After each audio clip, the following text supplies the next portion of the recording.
ngombe. Jadi mampir minum saja sebentar. Kayak kalian kalau lari maraton itu kan pinggir-pinggir jalan banyak minuman itu. Kalian berhenti sebentar minum, tapi kan harus lari lagi. Jangan kok minumannya enak, minumannya nongkrong di situ, ndak jadi sampai finish kamu. Nah, cuma mampir sebentar. Maka ayo, bagi yang merenung akan sadar, ini bukan perjalanan yang hakiki. Kenikmatan duniawi ini, ayo kita melakukan perjalanan yang lebih hakiki. Sayangnya kita tidak pernah belajar gimana sih cara perjalanan kembali pada Allah itu.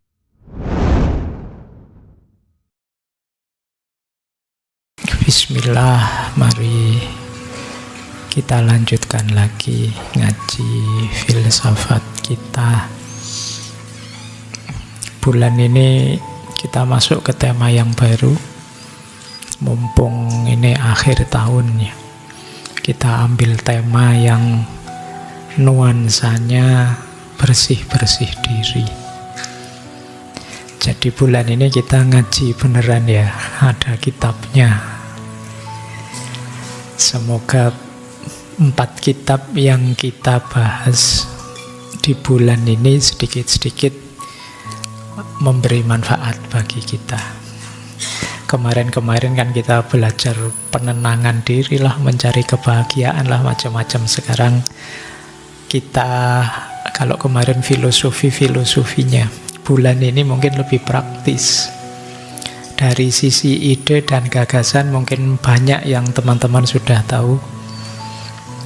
Yang penting untuk kita bahas di bulan ini adalah rute dan strateginya. Jadi ini mungkin lebih ke prakteknya. Apa sih yang harus kita lakukan? Jalannya seperti apa? Makanya saya sebut dari sisi ide dan gagasan beberapa teman-teman sudah tahu di kitab-kitab yang kita bahas. Cuma istimewanya masing-masing kitab itu nanti penjelasan tentang rutenya. Kita harus lewat mana saja, melakukan apa saja. Baik, yo saya tahu teman-teman sebagian besar mungkin masih muda, merasa tema-tema seperti ini agak terlalu tua. Tapi sering saya bilang ya siapa tahu umur. Kita tidak bisa jamin bahwa yang muda berangkatnya lebih belakangan. Cerita-cerita sekarang banyak kan itu, yang muda justru berangkat duluan. Tapi intinya bukan itu. Tema-tema tasawuf ini menegaskan lagi hakikat kita, hakikat hidup kita di dunia ini. Tentu saja kan tidak cuma senang-senang saja, tidak berhenti di capaian-capaian duniawi saja, karena justru yang lebih hakiki nanti setelah kita masuk ke ranah ukhrawi, wong kita kaum yang beriman, kan begitu. Jadi bulan ini kita belajar tasawuf. Mungkin ada yang tanya, apa sih Pak hubungannya filsafat dengan tasawuf? Wong ini ngaji filsafat kok temanya tasawuf. Saya beberapa kali ditanya itu, seolah-olah kalau filsafat itu tidak berhubungan dengan tasawuf, karena tasawuf itu batin, tidak ada mikirnya. Kalau ada yang tanya begitu, ada beberapa jawaban ya mungkin teman-teman ada yang tanya juga. Yang pertama, baik filsafat maupun tasawuf itu dua-duanya adalah jalan. Dua-duanya adalah rute kita untuk menemukan kebenaran. Tentu saja dengan coraknya sendiri. Itu yang pertama, jadi pasti berkaitan. Yang kedua, tasawuf sebagai ilmu itu pasti memerlukan filsafat. Karena kalau dibiarkan sebagai pengalaman saja ya berarti belum dijelaskan. Hakikatnya tasawuf itu kan pengalaman batin, pengalaman sufistik, pengalaman kita dekat dengan Allah. Sampai di titik ini mungkin belum terlalu urgent. Tapi begitu tasawuf dan pengalaman ini ingin dijelaskan, diuraikan, dipahami, kita perlu filsafat. Makanya para sufi itu ketika nulis kitab-kitab tasawuf, ya biasanya sangat filosofis isinya. Meminjam gaya tutur, narasi, cara bernalar, cara berpikir khas filsafat.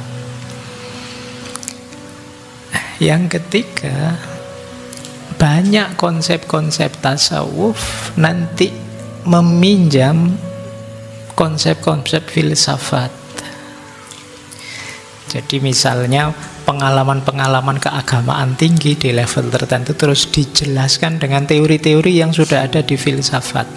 Yang mungkin kita ingat misalnya bagaimana Suhrawardi dan kawan-kawan dari tradisi Persia yang meminjam teori dari Neoplatonisme untuk menguraikan emanasi lah, Nur Muhammad lah, dan lain sebagainya. Ini jadi teori-teori filsafat itu dipinjam untuk menjelaskan pengalaman sufistik.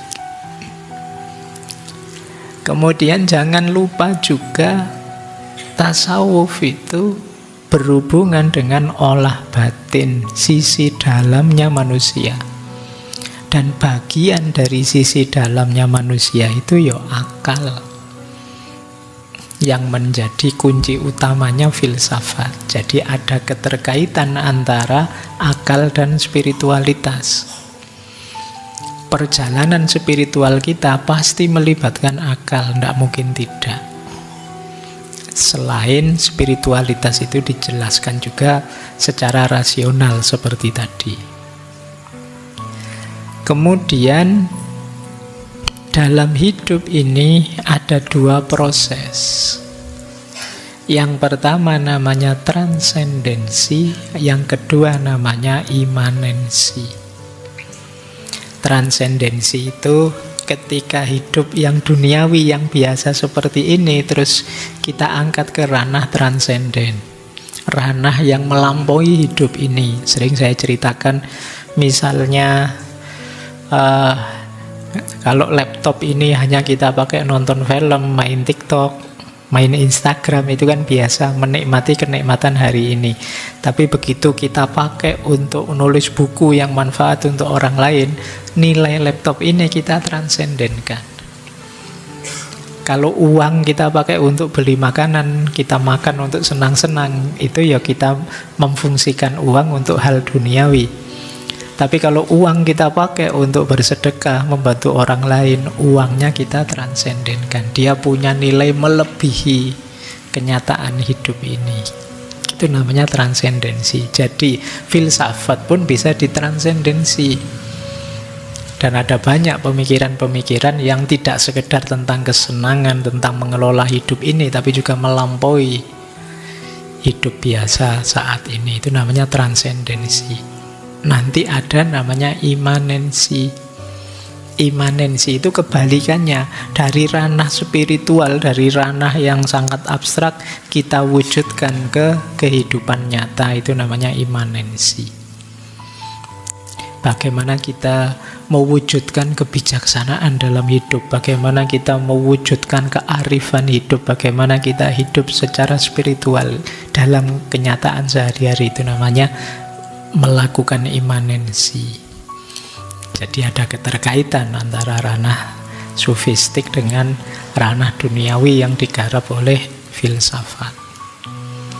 Dan yang terakhir, filsafat itu memang pekerjaannya antara lain menemukan hikmah dalam apa saja, termasuk dalam ranah tasawuf. Makanya filsafat itu disebut induknya semua ilmu, karena dia bisa mengambil wisdom dari mana saja bidang ilmu dan mampu mengembangkannya. Jadi kalau ada yang tanya hubungannya apa filsafat sama tasawuf, boleh kalian jawab ini, kalau apal. Ya, kalau tidak hafal ya dibuka catatannya nanti. Baik. Ya biasanya anak-anak kampus yang ada pertanyaan-pertanyaan begini. Kalau untuk kita ya ayo kita nikmati saja ngaji kita, tema apa saja, yang penting nambah wawasan kan gitu saja. Syukur-syukur meningkatkan kualitas hidup kita serba sedikit. Baik, bismillah ya, kita mulai. Malam hari ini saya awali perjalanan menuju Allah dalam konsepnya beliau seorang filosof muslim dari Persia, Khoja Nasiruddin At-Tusi. Nama asli beliau Muhammad bin Al-Hasan. At-Tusi itu tempat kelahiran beliau di Tus, Iran, kalau dulu Persia. Nanti beliau meninggalnya di Baghdad. Beliau kelahiran 1201, nanti meninggal 1274. Beliau polimet. Orang dulu banyak yang polimet ya. Polimet itu bidangnya macam-macam. Yo filosof, yo ahli astronomi, yo dokter, yo ahli matematika, dan banyak yang lain bidang, termasuk yang saya ingat ahli musik juga, dan banyak bidang yang lain. Kalau yang di matematika beliau dianggap penemunya trigonometri. Itu kajian matematika yang membuat kalian ilfil itu kan. Mesti sumpek, itu beliau yang banyak merumuskannya. Beliau hidup di era jatuhnya Islam ketika diserang oleh Mongol, Hulagukan. Jadi beliau ini, cuma beliau banyak dipandang, dituduh negatif, padahal mungkin tidak. Karena saat hancur-hancuran, termasuk banyak ulama yang dibunuh, termasuk banyak kitab-kitab yang dihancurkan oleh Mongol saat itu. Beliau adalah salah satu ulama, orang pinter yang disukai oleh Hulagukan. Makanya beliau terus diambil untuk jadi penasehatnya Hulagukan. Tapi ya untung saja ketika ada situasi seperti ini, berarti tidak semua ulama habis. Jadi masih ada sisa, dan ini nanti luar biasa. Beliau di Tus di Iran, itu tempat kelahiran beliau bisa mendirikan satu observatorium namanya Marogoh, yang itu kemudian jadi benchmarknya Barat Eropa dan punya kontribusi besar di bidang astronomi. Jadi itu kebesaran keilmuan beliau. Jadi sudah tidak hanya diakui di dunia Islam, tapi juga diakui di dunia Barat. Kalau dalam aspek filsafat, beliau ini filosof yang menghidupkan lagi tradisi peripatetik. Kalau Persia itu kan biasanya tradisinya lebih iluminatif, kayak Surawardi, Ibnu Arabi. Tapi beliau ini yang peripatetik, yang lebih rasional, Aristotelian. Beliau melanjutkan dan banyak mensyarahi pikiran-pikirannya Ibnu Sina. Kalau dalam bidang tasawuf, beliau ini banyak belajar dari yang nanti kita bahas minggu terakhir, Syekh Fariduddin At-Tor. Beliau juga banyak berkomunikasi dengan Jalaluddin Rumi. Dan beliau tidak ingin ketinggalan menulis sendiri kitab tentang tasawufnya. Karya-karya beliau banyak, ada lebih 150-an. Cuma karya-karya bidang tasawuf termasuk langka, karena beliau ini lebih banyak concern di bidang sains sebenarnya. Tapi karena beliau memang multi keahliannya, ya filsafat, ya sains, ya tasawuf, maka malam hari ini kita ambil dulu yang bagian tasawufnya dari salah satu kitab beliau yang judulnya Al-Awsaf Al-Ashraf. Ini sebenarnya Kitab ini dari bahasa Persia. Cuma ada terjemahan bahasa Arabnya, ada terjemahan bahasa Inggrisnya. Bahasa Indonesianya ya kalian cari sendiri, saya tidak tahu. Kebetulan yang saya pegang bahasa Inggrisnya. Jadi mungkin banyak rujukannya ke sana nanti. Tapi ya kitabnya berhubungan dengan, kita menyebutnya suluk. Gimana sih melakukan perjalanan spiritual menuju Allah. Dan itu kan tema besar kita malam hari ini. Kitabnya tidak tebal, tipis saja. Cuma ya kalau dibahas di rentang waktu 2 jam ya memang agak kesusu-susu. Tapi ya tidak apa-apa. Saya tidak yakin teman-teman bisa menangkap semua. Nanti ya rekamannya diulang-ulang ya. Karena ini nanti ada 37 tahap. 37 ini yang berarti kalian harus mendakinya satu gitu. Kalian dapat satu setahun syukur itu, karena puncaknya adalah fana nanti. Oke ya, Yon kalau belum bisa dijalani ini masih jadi pengetahuan dulu, jadi referensi dulu. Pada saatnya akan muncul kerinduan ke sana, kata beliau. Baik, bismillah, biar waktunya cukup ya malam hari ini. Kita mengkaji satu kitab yang judulnya Al-Awsaf Al-Ashraf. Ini mungkin kalau diterjemahkan bebas ya, sifat-sifat yang mulia. Nah, itu di bagian awal ada kalimat begini. Tidak dapat dipungkiri ketika seseorang merenungi keadaan dirinya, dia akan menyadari kekurangannya serta kebutuhannya kepada sesuatu yang lain. Dalam kesadaran ini, kerinduan kepada kesempurnaan akan tumbuh dalam dirinya. Kerinduan inilah yang akan mengantarkannya pada satu perjalanan yang disebut sebagai suluk oleh para pengikut Thariqat. Coba ya, ini maksudnya paragraf ini. Teman-teman coba direnungi hidupmu dan hakikat dirimu. Kalian akan merasakan satu kebutuhan yang kuat untuk menyempurna. Bahwa kalian banyak sekali kekurangannya, banyak sekali hal-hal yang lubang dalam dirimu.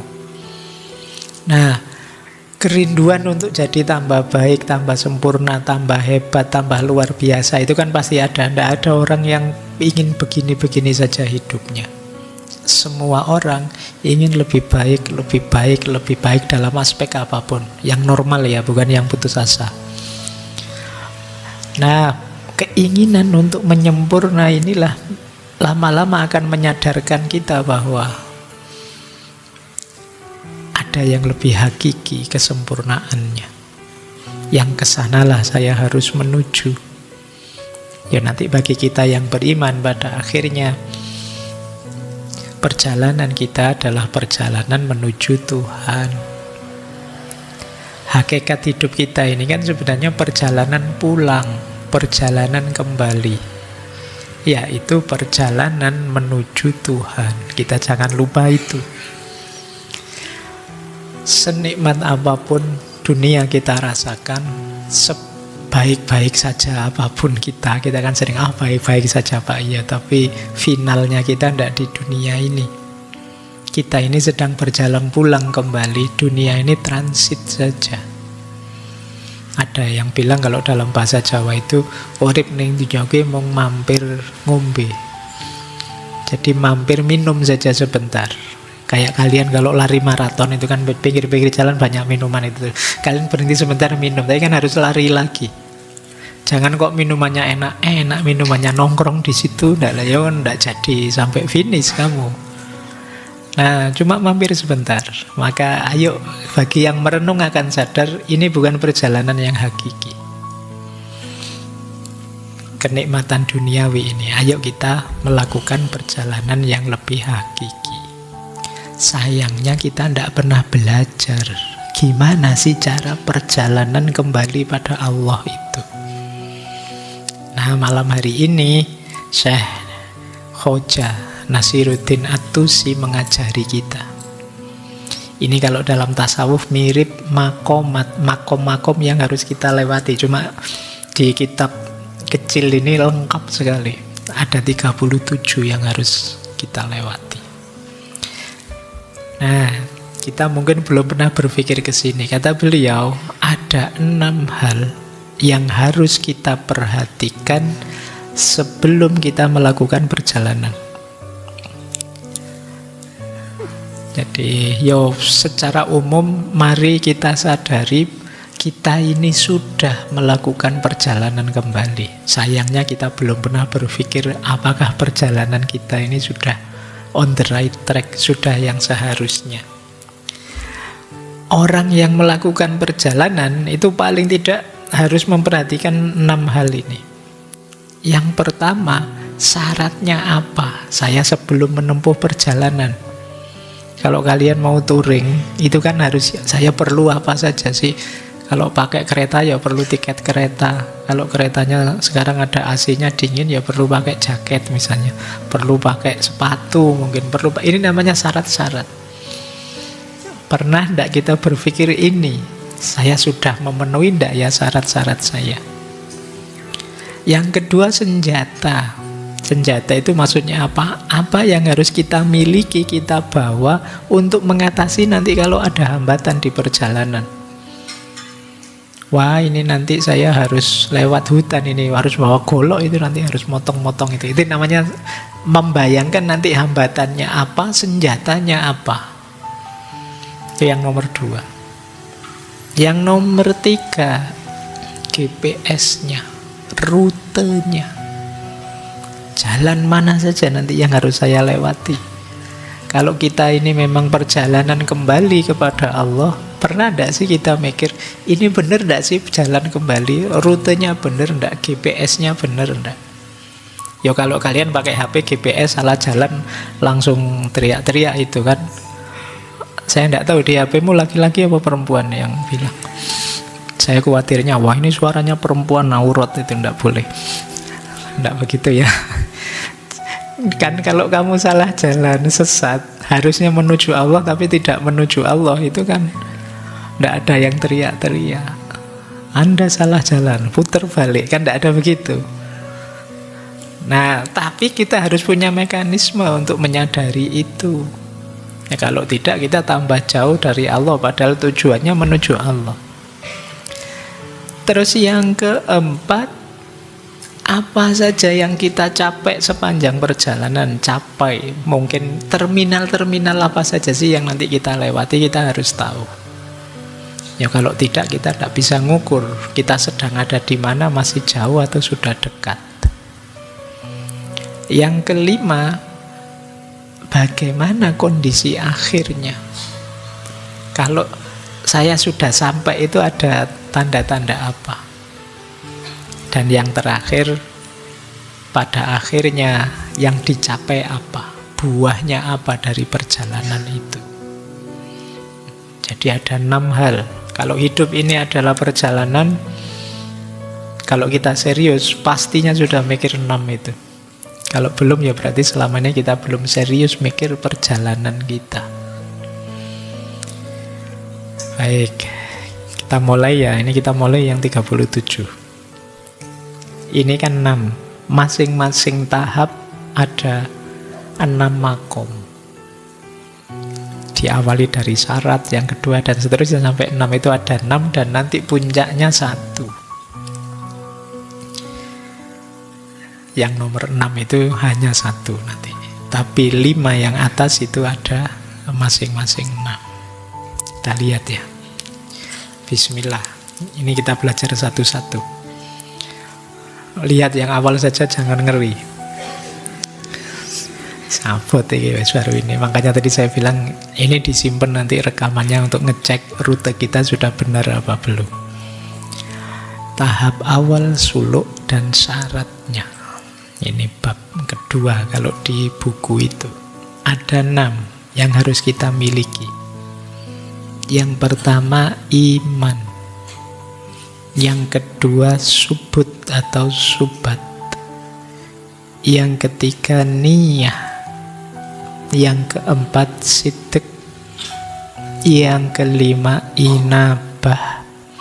Yang keenam ikhlas.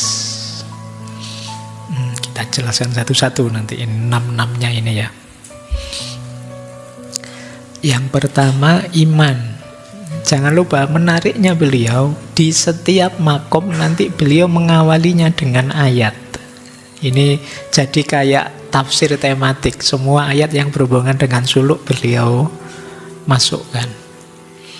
Nah itu yang saya kasih tanda di pojok kiri bawah itu ayatnya yang dijabarkan oleh beliau. Misalnya tentang iman, ya beliau mengawali penjabaran dari surat Al-An'am ayat 82. Ayatnya apa kamu cek sendirilah. Kita masuk ke substansinya saja. Iman, selama ini iman itu kita pahami ya percaya begitu saja. Cuma kata beliau tandanya iman itu ada 3. Tahu, kemudian menyatakannya dan mengamalkannya. Pengetahuan, pernyataan, dan amal. Ngaku beriman kok sekedar tahu dan percaya saja, belum menyatakan, belum mengamalkan, ya belum disebut beriman. Apa saja. Jadi keimanan itu terbukti di amal. Kayak kalian bilang, aku peduli padamu kok. Itu kan tidak bisa hanya perasaan dan pernyataan, harus kelihatan. Caramu berperilaku itu kelihatan. Oh iya ya, kamu peduli memang padaku.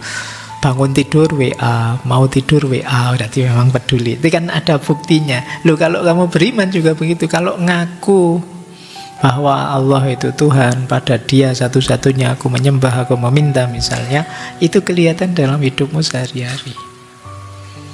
Kalau masih mudah panik, masih tidak ridho dengan yang kejadian ini, kejadian itu, masih ngamuan, masih itu, kemungkinan masih belum terlalu percaya bahwa Allah itu ada. Apalagi kalian yang mudah putus asa, itu masih belum terlalu percaya bahwa Allah itu ada. Orang percaya itu ya sudah tidak goyang, sudah. Ada Allah, ngapain sih aku sepanik ini? Ada Allah, ngapain sih putus asa? Apa sih yang tidak mungkin bagi Allah? Nah, itu berarti iman kalian kuat. Nah, dilanjutkan. Kata Syekh Nasyruddin, ada 3 level iman itu. Yang pertama di mulut saja. Yang kedua lebih dalam, bahkan termasuk beriman pada hal-hal yang gaib. Karena yang paling berat memang beriman pada yang gaib. Tidak kelihatan. Apalagi kita hari ini, yang kita percayakan kebanyakan yang masuk akal dan dasarnya panca indera. Di luar itu kita berat menerimanya. Maka di antara kualitas keimanan yang levelnya lebih tinggi daripada sekedar pernyataan itu beriman pada yang gaib. Dan itu kalau dalam Al-Quran kan paling awal itu. Beriman pada yang setelah alif lam mim awal itu mesti alladzina yu'minuna bil ghaibi, karena berat. Hari ini kamu ngomong agak yang gaib-gaib dikit, dikritiki netizen se-Indonesia. Tidak masuk akal, tidak ada faktanya. Abot memang beriman pada yang gaib itu. Baik, ini level 2. Kalau masih kuat imanmu, masih percaya yang gaib itu ada, karena banyak sekali hal-hal gaib. Ya, kalau saya bilang gaib jangan didefinisikan hanya urusan hantu-hantuan loh ya. Kalau saya bilang gaib itu ya ada banyak hal, surga, neraka, dan lain sebagainya. Itu kan barang-barang yang tidak bisa kita akses dengan panca indera. Baik, kita lanjutkan. Ada iman level tinggi. Kalau iman level tinggi, cirinya 3. Yang pertama, kalau disebut nama Allah, hatinya gemetar. Saya tidak tahu kalau kalian mungkin ada ya. Kalau disebut nama Allah terus deg-degan, hatinya gemetar, kayak kamu baru ketemu mantanmu yang lama tidak ketemu apa gitu karena ada getarnya, ada rasanya. Kayak disebut orang yang sangat berarti dalam hidupmu itu kan ada getar. Jadi wajilat qulubuhum. Coba deh, kalau ada orang teriak Allahu Akbar, kamu bergetar enggak? Atau malah lari? Khawatir, wah ada yang teriak takbir, kerusuhan jangan-jangan. Nah, coba kamu renungi dirimu, sejauh mana sih efeknya nama Allah itu dalam hidupmu. Begitu muncul kesadaran Allah, kamu gemetar enggak? Misalnya mau melakukan kesalahan tertentu, terus tiba-tiba ingat, iya ya ini Allah ngawasi aku. Kamu malu, gemetar, atau alah enggak apa-apa, Allah nggak rewel aja kok, nggak rame. Kalau netizen rame, kalau Allah kan enggak. Kalau masih itu berarti masih belum tergetar. Ingat Allah, mendengar Allah, batinmu belum tergetar. Berarti mungkin imannya masih level di bawah itu. Kalau dibacakan ayat-ayat Allah, tambah mantap imannya. Ini juga cirinya. Dan yang ketiga, pasrahnya hanya pada Allah saja, tawakalnya hanya pada Allah saja. Jadi bekalmu perjalanan yang pertama adalah iman.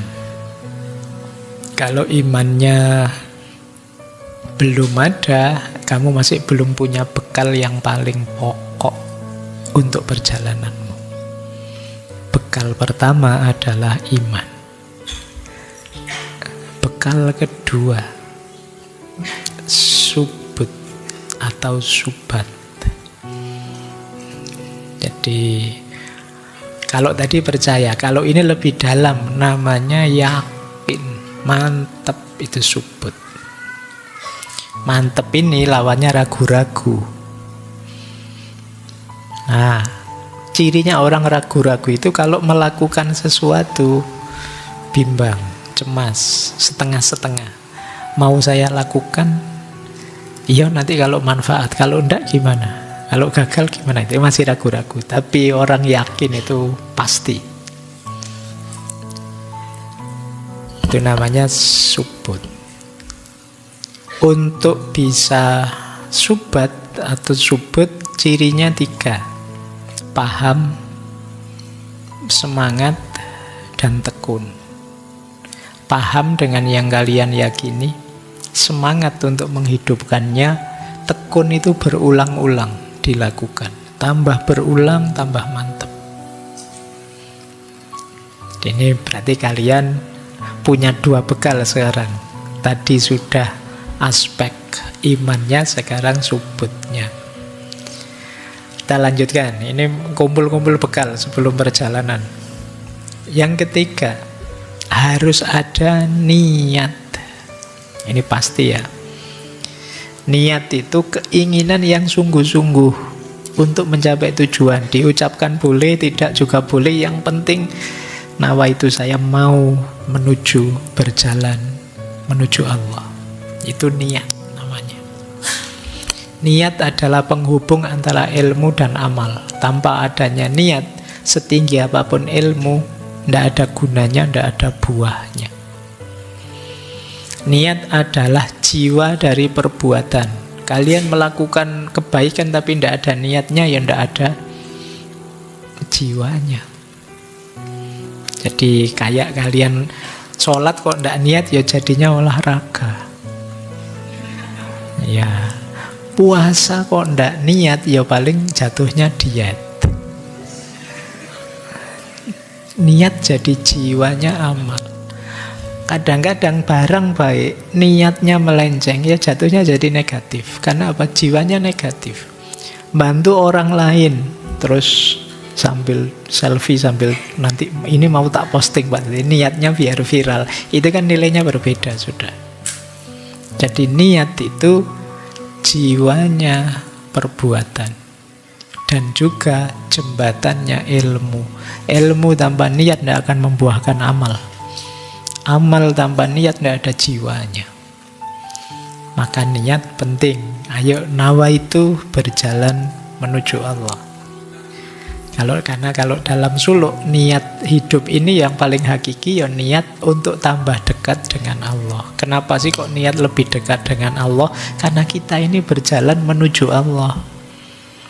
Buktinya bahwa perjalanan kita benar itu tambah dekat dengan Allah. Kalau saya berjalan menuju Surabaya, 1 jam kemudian lebih dekat dengan Surabaya, rute saya benar. Tambah dekat lagi, 3 jam kemudian malah lebih dekat dengan Surabaya, benar. Tapi kok tambah jauh dari Surabaya, ada yang salah. Berarti cirinya inna ilaihi roji'un itu benar, kita tambah dekat rasanya dengan Allah. Oke, bekal ketiga sudah niat. Iman, yakin, niat. Yang keempat, siddiq. Siddiq itu, ya kita mendefinisikannya sederhananya jujur. Jujur itu menyatakan apa adanya dan menepati yang sudah dijanjikan. Jadi kata Syekh Nasiruddin, orang siddiq itu orangnya namanya siddiq. Orang siddiq, orang yang terpercaya. Kalau dalam Islam kan kita kenal sahabat Nabi, Sayyidina Abu Bakar gelarnya As-Siddiq. Jadi orang yang terpercaya karena beliau ini ya sangat jujur dan sangat percaya. Jadi kita harus jadi orang yang bisa dipercaya. Berarti apa? Kita tidak nyeleweng, kita tidak menyimpang. Kalau sudah niat menuju Allah, ya hidup ini isinya adalah perbuatan-perbuatan yang mendekatkan diri kita kepada Allah.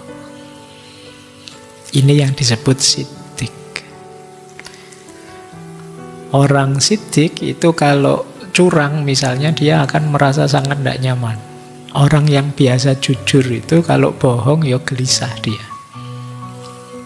Karena dia terbiasa jujur. Tapi kebalikannya, orang yang biasa bohong itu mungkin kalau dia jujur kaget lihat dirinya sendiri. Aku kok bisa jujur, ternyata masih bisa juga. Padahal aku tiap hari curang loh, aku tiap hari bohong loh. Itu jiwa kita begitu. Tergantung cara kita membiasakannya. Maka penting karakter siddiq ini. Bahkan kata Syekh Nasiruddin, orang siddiq itu bahkan mimpi pun tetap siddiq, dipercaya. Padahal mungkin dia sadar ini cuma mimpi kok, itu tetap dia tidak berani macam-macam. Kalian pernah tidak ngimpi terus sadar itu mimpi, pingin sakarepe dhewe, mumpung ini mimpi tak bebas ini. Kalau sadar mimpi pingin suka-suka saya lah gitu. Kalau di dunia nyata tidak berani, ini kan masih mimpi terus. Kalau kalian bisa begitu ya luar biasa. Tapi kata Syekh Nasiruddin, bahkan dalam mimpi pun orang siddiq itu ya tidak berani bohong, tidak berani curang, tidak berani nyeleweng. Ya karena memang jiwanya terbentuk begitu. Ya karena memang jiwa kita itu ya seperti waktu kita terjaga, ya waktu kita tidur sebenarnya ya juga begitu. Baik, sudah bekal keempat. Bekal kelima, inabah. Inabah itu makna letternya kembali kepada Allah. Jadi punya orientasi kembali kepada Allah, hadir lagi di hadapan Allah. Itu namanya inabah. Ini bekal kita melakukan perjalanan. 3 unsurnya inabah. Yang pertama, menghadirkan hati hanya pada Allah. Jadi hati kita itu arahnya ke Allah terus. Semua ucapan kita dengan kehati-hatian diawasi Allah, semua perbuatan kita juga begitu. Ini namanya inabah. Jadi hidup kita, hati kita, ucapan kita, perbuatan kita dengan kesadaran ilahiyah. Itu inabah, kita kembali lagi pada Allah. Baik, yang kelima inabah. Yang keenam, ini bekal terakhir. Ini yang terakhir agak berat. Ikhlas. Dulu pernah kita bahas 1 sesi penuh. Ikhlas secara harafiah itu sebenarnya memisah diri dari yang lain.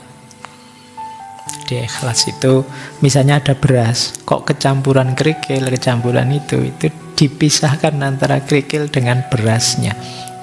Itu makna ikhlas secara harafiah, memisahkan. Nah, ya secara maknawi ikhlas itu berarti apa? Membersihkan hati kita, pikiran kita dari semua pengaruh, semua motif selain Allah. Biarkan yang tersisa Allah saja, semuanya kita sisihkan. Kalau tadi perjalanan menuju Allah itu ada motif lain, biar kaya, biar terhormat, biar terkenal. Bahkan kata Syekh Naziruddin, termasuk ingin nikmat akhirat. Itu termasuk yang memalingkan kita dari Allah. Harus bersih sepenuhnya, selain tinggal Allah saja. Itulah orang ikhlas. Alasan apapun, motif apapun, kepentingan apapun, nomor sekian. Yang disisakan jadi perhatian hanya Allah saja. Itu orang ikhlas. Kalau begitu tidak boleh kaya, Pak, tidak boleh terkenal. Silahkan saja, kekayaan, keterkenalan, kehebatan apapun itu efeknya saja. Jangan jadikan tujuan. Tujuanmu satu-satunya Allah saja. Belajarlah sebaik mungkin, efeknya kamu pinter, kamu dapat ijazah, dapat gelar, gajimu besar, tidak masalah, itu efek. Tujuanmu satu-satunya Allah saja. Nah, ini namanya orang ikhlas. Baik, ada 6 bekal. Siapkan ke-6-6-nya. Iman, kemudian taubat, subat, kemudian niat, sidik, luruskan hati, inabah, kembali semuanya pada Allah, dan ikhlas, bersihkan semua selain Allah saja. Kalau sudah siap 6 ini, ayo berjalan. Oke, siap ya? Kamu tidak usah bilang berat, ya pelan-pelan latihan ya. Ya kalau belum bisa 100% diawali 1% dulu. Belum bisa Pak, ya 0,5%. Kalau belum bisa ya seperapat lah, seperapat. Maksud tidak iso ikhlas seperapat saja. Dari 100 loh itu. Nanti besok tambah meningkat, pelan-pelan. Insya Allah kesungguhan kita yang paling penting ya. Kesungguhan kita akan menghadirkan ridhonya Allah, akan memudahkan jalan kita. Baik, kita lanjutkan, kita mulai berjalan. Tapi boleh minum dulu. Silahkan yang sudah ada minumannya. Kopi ya, bukan es teh.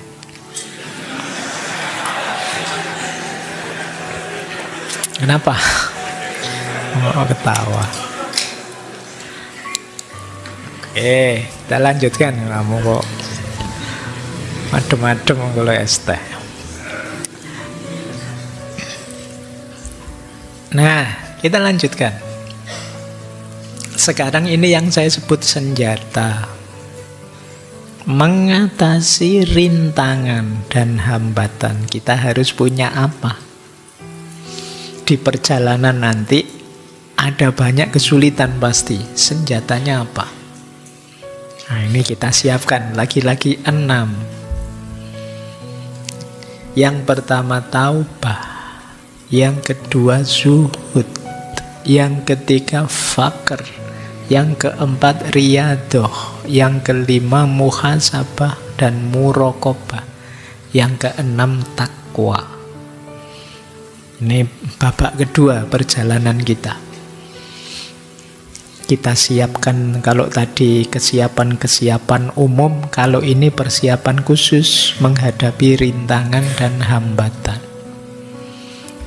Yang pertama tobat. Tobat itu agak dekat dengan inabah tadi, tapi tobat itu kita sadar kita banyak dosa dan nawaitu sekarang saya tinggalkan dosa itu. Kita menyebutnya tobat. Jadi meninggalkan dosa dengan niat lillahi ta'ala, itu tobat. Kamu boleh deh sekali-sekali menginventarisir dosamu. Balapan sama malaikat, kamu catat sendiri. Hari ini kira-kira saya melakukan dosa apa ya tadi. Coba kamu tulis ini, coba saja kamu iseng. Saya kapan itu baca kisah-kisah sufi, itu ada sufi yang punya kebiasaan begitu. Dosanya sendiri ditulis, dan di satu waktu tiba-tiba semua tulisan itu terhapus. Kemudian ada suara bahwa Allah sudah mengampuni karena kamu memang serius nulis kemudian ingin memperbaiki diri. Wah, saya masih punya dosa ini, minggu lalu dosa ini, minggu ini masih dosa yang sama, berarti saya belum perbaikan. Cuma ini mengerikan kalau kalian melakukan ini, mungkin kamu stres sendiri. Pak, dosa saya ternyata banyak, Pak, gitu. Ya enggak apa-apa, paling enggak kan kamu sadar bahwa kamu punya dosa. Kesadaranmu itu kemenanganmu satu langkah dibandingkan orang-orang yang enggak sadar atau enggak mau sadar bahwa dia masih banyak dosa. Nah, ini yang disebut taubat. Taubat ini kalau menurut Syekh Nasiruddin ada 3 jenis. Ada taubatnya orang awam, ada taubatnya kelompok khawas, ada kelompok akhos. Kalau Imam Ghazali pakai istilah khawasul khawas. Jadi cuma ini diawali dengan pandangan gini loh, kan perbuatan kita itu kadang yang wajib harus dilakukan, yang haram jangan dilakukan, yang sunnah sebaiknya dilakukan, yang makruh sebaiknya tidak dilakukan, atau yang mubah boleh dilakukan boleh tidak. Kalau orang awam itu yang disebut dosa adalah meninggalkan yang wajib atau melakukan yang haram. Ini level awam. Kalau orang khawas, dosa itu meninggalkan yang ketiga, yang sunnah, dan menjalankan yang 4, makruh. Ini khawas. Jadi sementara yang akhos ini satu-satunya tujuannya hanya Allah saja. Jadi sudah di luar 4 atau 5 kategori tadi. Insya Allah kita semua masih kelompok awam. Jadi kita khawas juga masih berat. Kadang-kadang yang makruh kita tabrak saja, kan tidak haram Pak, masih begitu. Yang sunnah kita tinggal ke anak, alasannya Allah Pak sunnah saja kok, tidak apa-apa. Kita masih di level awam, masih di level meninggalkan yang wajib dan menjauhi dosa kita masih tentang meninggalkan yang wajib dan menjalankan yang haram. Tapi ini 3 kualitas. Kalau bisa kita naik level sampai ke akhos, bahwa hidup kita satu-satunya tujuan adalah Allah saja. Seperti pernyataan kita itu loh, yang saya tidak tahu sadar apa tidak, ilahi anta maksudi waridhoka matlubi. Ya Allah, hanya Engkau tujuanku dan ridhomu yang aku kejar dalam hidup ini. Itu kelompok akhos sudah. Baik. Nah, syaratnya tobat itu 2. Yang pertama pengetahuan. Begitu kita tahu, terus kita sadar ini salah, berarti saya harus tobat. Yang kedua kesadaran. Sadar, wah ini kalau saya jalankan terus bahaya ini, merusakku, merusak lingkunganku. Nah, ini sadar namanya. Kalau saya jalankan ini manfaat, kalau saya tinggalkan mudorot atau sebaliknya. Jadi ini syarat kedua. Jadi pengetahuan dan kesadaran penting untuk membuat kita tobat. Yang tidak tahu mestinya tidak akan tobat. Wong dia tidak tahu kalau itu dosa. Yang tidak sadar juga begitu. Tahu sih, tapi masih belum sadar.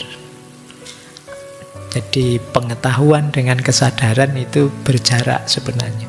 Ada banyak hal yang kita tahu itu baik, tapi kita belum sadar, maka kita belum menjalankannya. Ada banyak hal yang kita tahu itu buruk, dan kita belum sadar, tetap kita jalankan.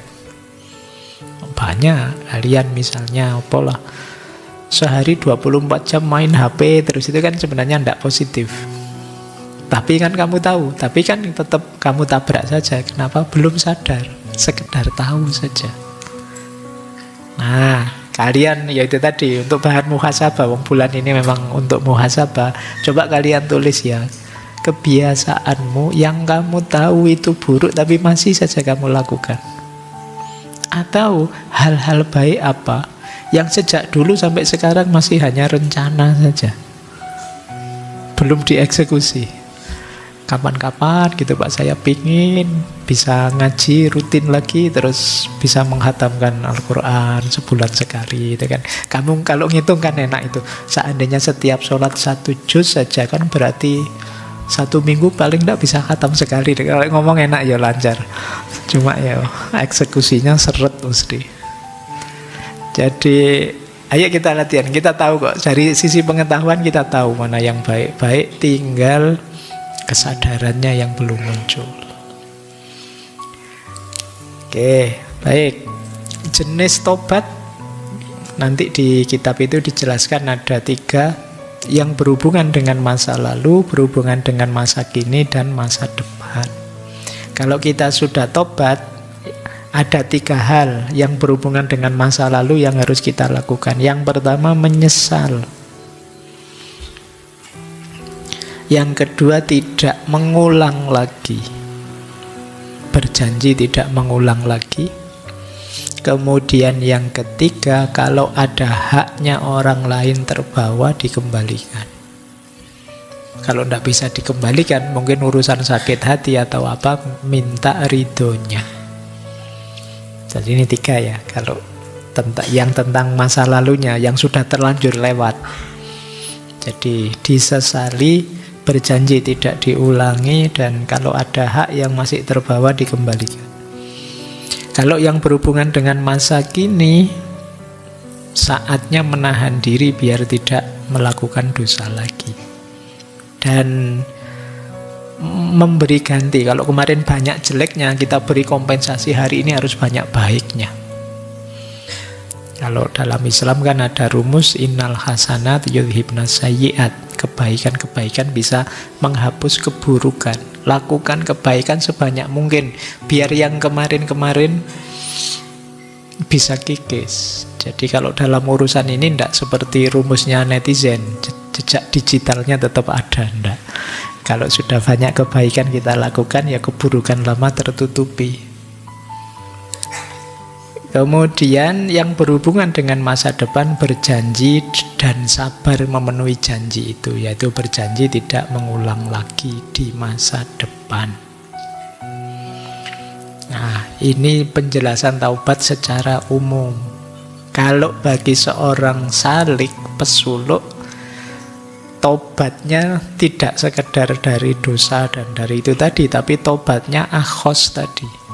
Tobatnya orang khusus. Salik itu tobat karena 2 hal. Yang pertama, kalau tiba-tiba hatinya berpaling dari selain Allah. Khilaf sebentar, terus terpengaruh ingin ngejar jabatan. Itu orang salik mesti menyesal sekali terus tobat. Terpengaruh ngejar keuntungan duniawi, dia akan segera tobat. Atau turun level. Harusnya makomnya sudah tinggi, turun level. Harusnya sudah akhos, turun jadi khawas, itu turun sudah. Itu orang-orang salik akan tobat dari situasi seperti ini. Baik, Yos, paling tidak kita harus punya senjata tobat ini, karena kita manusia kadang khilaf, kadang lepas kendali, ada senjatanya. Taubat. Cuma taubat yang serius. Jadi besok seandainya dosa lagi, bukan karena sengaja, tapi karena memang khilaf. Kita lanjutkan. Yang kedua, zuhud. Zuhud ini juga senjata untuk menghadapi godaan duniawi. Zuhud secara harafiah artinya tidak ada hasrat. Orangnya namanya zahid. Orang yang sudah tidak tertarik lagi dengan dunia, meskipun tetap menunaikan tanggung jawabnya sebagai manusia, sebagai khalifah. Tapi yang duniawi tidak jadi sumber kesenangan dan kebahagiaannya, itu zuhud. Karena kebahagiaannya hanya kedekatan dengan Allah saja. Jadi orangnya tidak harus miskin, tidak punya apa-apa, tapi dia sudah tidak tertarik lagi dengan dunia. Ini orangnya namanya zahid. Nah, kata Syekh Nasiruddin, zuhud itu bagi para salik tidak ada alasan lain selain Allah saja dan melindungi jiwanya dari menyimpang dari jalan Allah. Jadi bukan zuhud biar dapat status sosial yang tinggi, biar dipuji-puji orang, wah ini ampuh, ini zuhud loh orang ini, jangan macam-macam loh. Tidak itu yang dicari. Tidak ada motif ekonomi juga, biar diundang kemana-mana ini nanti jadi zuhud, nanti dipanggil kiai, dipanggil gus misalnya. Tidak itu. Jadi memang zuhudnya lillahi ta'ala, hanya untuk Allah saja. Mungkin dapat yang enak-enak tadi, tapi itu efeknya, tidak jadi tujuan. Cirinya tidak jadi tujuan itu dapat alhamdulillah, tidak dapat tidak masalah, tidak disesali. Penyesalannya adalah kalau saya menyimpang dari orientasi ilahiyah tadi, dari perjalanan menuju Allah tadi. Oke, nah kata Syekh Nasiruddin, orang yang zuhud bahkan jangan motifnya misalnya surga atau terhindar dari neraka, itu juga masih kurang. Motif itu Allah saja. Kalau kita tujuannya Allah dan Allah ridho, yo kenapa tidak mesti dikasih surga, tapi surga bukan tujuannya. Jadi tujuan kita Allah saja. Niat itu lillahi ta'ala, bukan lil kenikmatan surga atau menghindar siksa neraka. Kata beliau begini, orang yang menjalankan zuhud hanya karena agar diselamatkan di hari akhir, itu seperti orang yang sengaja menahan diri dari makan beberapa hari agar dia dapat makan sekenyang-kenyangnya saat pesta makan tiba. Jadi dunia ini tempatnya ngempet. Ngempet itu menahan diri, besok saya mau balas dendam di akhirat nanti. Itu bukan itu. Kalau pikiranmu ke situ ya tidak beres. Tujuan kita Allah saja, ridhonya Allah saja. Saya melakukan ini demi ridhonya Allah. Bukan kok, Pak, saya di dunia sudah puasa lama ini, Pak, sudah menahan ini, nahan itu. Besok di surga saya mau balas dendam, minta apa saja. Ini namanya balas dendam. Bukan itu. Tujuannya Allah saja. Jadi ini zuhud dalam rangka perjalanan tadi. Oke ya, ini bekal senjata kedua. Senjata ketiga. Senjata ketiga ini namanya fakr. Fakr ini makomnya di atas zuhud. Kalau secara harafiah fakr itu ya fakir, orang yang tidak punya apa-apa. Tapi fakir ini orang yang tidak cinta hal-hal duniawi, dan seandainya punya pun tidak ingin menyimpan dan mengumpulkannya. Itu orang fakir. Orang fakir itu ya merasa tambah banyak kepemilikan, tambah merepotkan, tambah jauh dari Allah. Orang fakir itu sesedikit mungkin punya sesuatu biar tidak jadi halangan atau hijab di hadapan Allah. Jadi mungkin kalau pakai istilah kita kemarin, hidupnya minimalis saja, bahkan sangat minimal, biar tidak ribet mikir dunia dan direpotkan oleh dunia. Itu namanya fakir. Baik yang hal-hal fisik maupun hal-hal yang batin. Kadang-kadang kalau kita kan kebalikannya. Ya kepemilikan sih kita memang natural, kita memang tidak punya apa-apa, wong yo melarat kabeh kan kita levelnya. Tapi batin kita sering bikin ruwet hidup kita sendiri, merepotkan diri kita sendiri. Ya misalnya komen-komen yang tidak penting di medsos, itu kan kamu bikin repot sendiri, terus dibantah orang, terus kamu ngamuk, terus gegeran, akhirnya bikin war, bikin kan gitu. Ini namanya bikin ribet sendiri.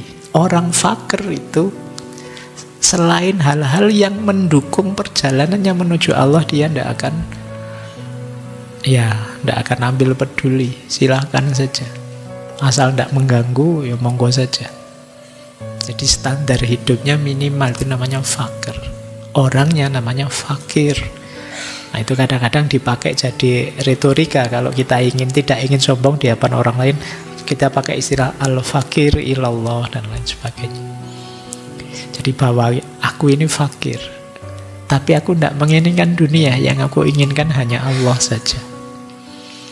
Jadi aku yang merasa sangat kurang adalah kedekatanku dengan Allah. Ini namanya fakir. Fakir dekat dengan fikir. Nah, nanti ada konsepnya sendiri hubungannya fakir dan fikir dengan pikiran. Baik, bekal ketiga tadi, bekal keempat. Bekal keempat adalah riyadoh. Riyadoh itu latihan. Makna harafiahnya. Kata riyadoh itu biasanya dipakai untuk ketika orang melatih kuda atau bahol. Bahol itu anaknya kuda dan keledai kok kedelai. Ya. Untuk melakukan sesuatu yang tidak cocok dengan kebiasaannya agar dia patuh pada tuannya. Jadi kuda ini senangannya apa, tapi dilatih apa sesuai kebutuhan tuannya. Itu namanya riyadoh. Nah, kita juga begitu. Jadi riyadoh itu melatih kecenderungan jiwa kita. Ya, jiwa kita itu senang ini, senang itu, tapi kita latih biar tidak terikat di situ. Karena kebutuhan kita yang hakiki bukan yang disenangi oleh kecenderungan jiwa kita. Kata Syekh Nasiruddin, ini mirip di konsepnya Imam Ghazali ya. Nafsu kita yang disenangi oleh jiwa kita itu 3. Ada jenis bahimi, ada jenis sabu'i, dan yang ketiga ada jenisnya iblis. Jenis bahimi itu kesenangan-kesenangan perut ke bawah, binatang ternak. Makan, minum, seks, itu kan nafsu. Sabu'i itu kesenangan binatang buas, mengalahkan orang lain, unggul, menang, juara. Sabu'i. Kalau iblis sih itu ya kayaknya iblis, menghancurkan yang lain, merusak yang lain. Dalam jiwa kita itu ada. Kita senang kalau ada orang lain hancur, orang lain rusak, apalagi yang tidak kita sukai. Rasa no kepleset toh, rasa no hancur toh, rasa no. Itu iblis sih yang ada dalam diri kita. Jadi 3 ini senengnya ya sesuai kecenderungannya. Riyadoh itu melatih 3 ini agar tidak berlebihan, menyapihnya agar tidak senang-senang di situ saja. Jadi itu namanya riyadoh. Makanya senang makan, minum, senang seks, suruh puasa. Itu puasa kita sebut riyadoh.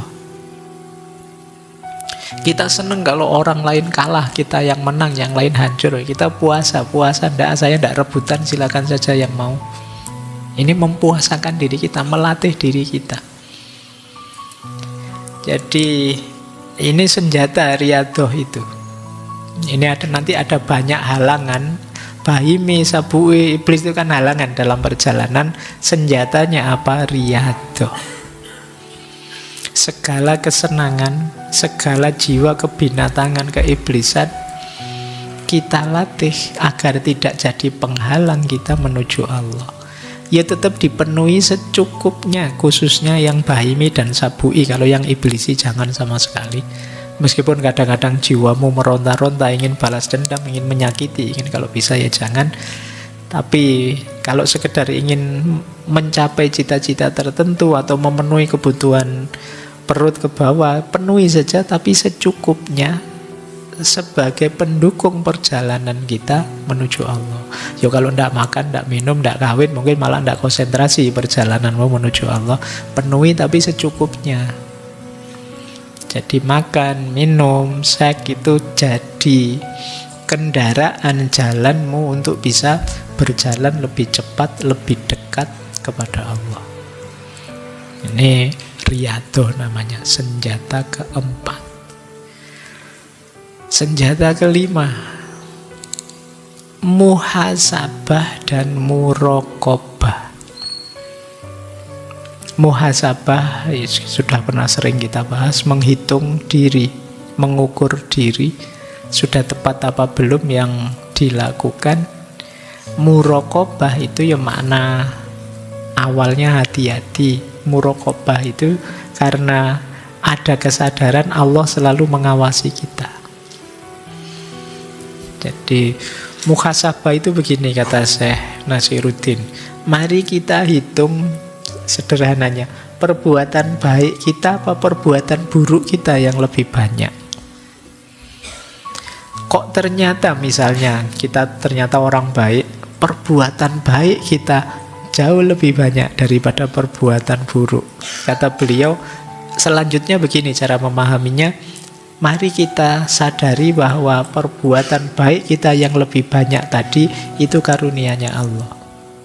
Kalau Allah tidak mengizinkan, tidak mungkin kita melakukan perbuatan baik sebanyak itu.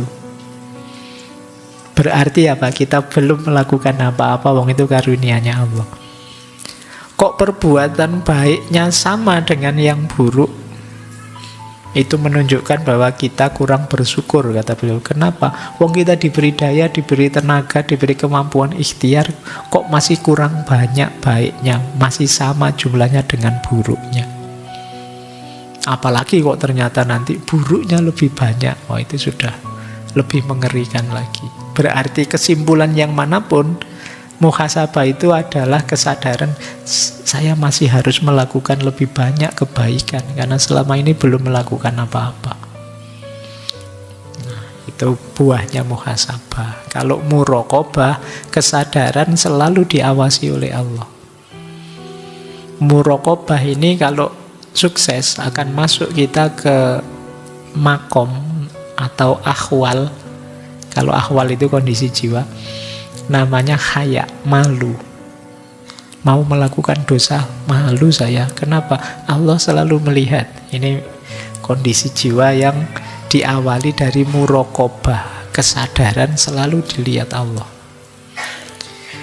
Baik, ini senjata ke-5 untuk menghadapi pertempuran di tengah jalan menuju Allah. Kita harus mampu muhasabah dan muraqabah. Mau menyeleweng, malu. Allah tetap mengawasi kita, melihat kita. Melakukan yang negatif, kita juga malu. Nah, terus takwa. Takwa ini didefinisikan oleh beliau menahan diri dari dosa karena takut terhadap murka Allah atau takut jauh dari Allah. Saya ingin melakukan ini, tapi nanti saya tambah jauh dari Allah. Ini berarti jiwa orang yang takwa. Melakukan kebaikan, menjauhi yang buruk, motifnya apa? Takut jauh dari Allah. Oke. Orang takwa itu kata beliau seperti orang sakit. Orang sakit itu karena ingin sembuh, maka dia akan meninggalkan apapun atau melakukan apapun yang bisa membuatnya cepat sembuh. Jadi dia meninggalkan yang membuatnya, segala yang membuat lebih parah, dia akan melakukan yang membuatnya cepat sembuh. Kalau kalian sedang takut kan begitu, misalnya pilek, mau minum es kan kalian mikir lagi, pilek ini minum es, seneng sih es campur, enak kelihatannya ya, apalagi es tekan gitu malam-malam gini, enak sih, seger, tapi saya baru pilek ya, ndak ahli. Kalian kan bela-belain padahal itu enak. Kenapa? Takut lebih pilek. Nah, takwa itu gambarannya seperti itu. Kita takut melakukan dosa, hal-hal yang dilarang karena takut jauh dari Allah. Jauh dari Allah itu mirip penyakit tadi. Karena kita ingin sehat, karena kita ingin dekat dengan Allah. Nah, baik. Kayak ayo kecuali yang nekat, pilek-pilek es segera, nanti Pak sakit dipikir belakangan, yang penting Anda yang neraktir es itu. Yo kamu jadinya nekat minum es, akhirnya yo uangnya jadinya habisnya di dokter. Sama saja. Yang utama ndak dapat yang sampingan yang tidak penting. Nah, kita sering begitu. Maka orang takwa itu sadar benar ini yang lebih hakiki, saya harus sukses di sini meskipun mengorbankan banyak hal. Lanjut. Ya unsurnya takwa itu 3. Takut berarti menghindari dosa dan ingin dekat dengan Allah. Dan 6 ya berarti senjatanya. Yes, mulai kalian tidak kuat ini sudah sampai 12 ini. Tak tambah lagi tetap sampai 37. Pokoknya rasakan nanti sampai puncaknya. Kalau ngerti rute ini kalian akan sadar kenapa sih kok pada akhirnya muncul kalimat-kalimat seperti yang dilakukan oleh Syekh Siti Jenar, Al-Hallaj dan lain sebagainya. Karena memang rutenya sepanjang ini dan seasik ini. Baik, terus.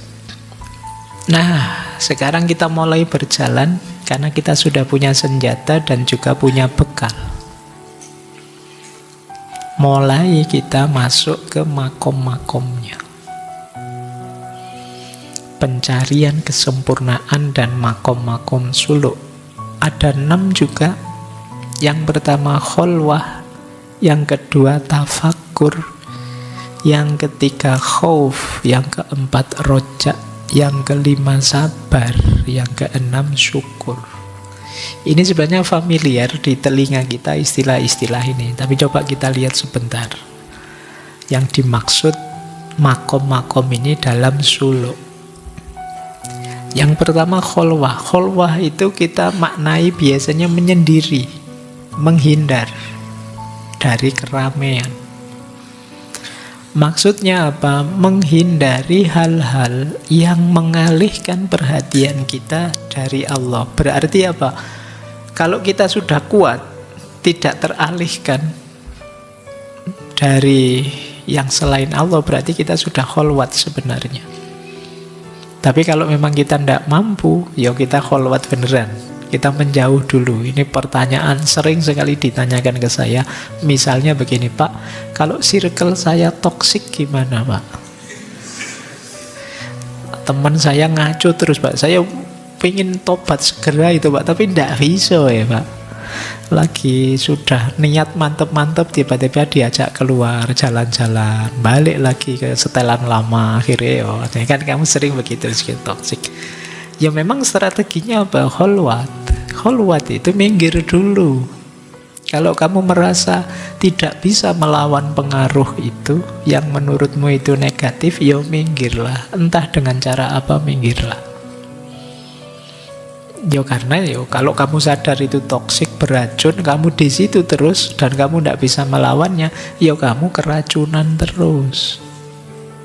Cari alasan untuk kamu berjarak. Biar kamu kuat dulu. Kalau kamu sudah kuat, kamu boleh balik lagi ke circle-mu. Sekarang situasinya terbalik. Bukan mereka mempengaruhi kamu, tapi kamu yang mempengaruhi mereka. Kalau situasinya seperti ini sih, jalan saja sudah.